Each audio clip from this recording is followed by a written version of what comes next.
Tanong, kailangan bang aksyonan ng barangay ang isang reklamo kahit wala namang ebidensya?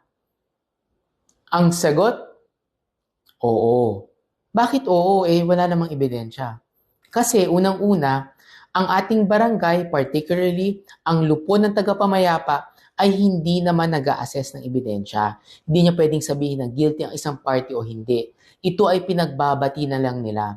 Yung nagreklamo at yung inireklamo, at kung hindi magbati, ay nagbibigay ng certificate to file action. Pangalawa, may proseso na nakatalaga ang ating local government code. Sa section 410 nakalagay na pag nagreklamo ka, dapat nga within 24 hours papadala na ng patawag yung inireklamo mo. Hindi sinasabi doon na i-assess mo na yung ebidensya bago magpadala ng patawag. At uulitin ko, hindi naman sila nagdidikta at nagdidesisyon kung may kasalanan o hindi yung inireklamo.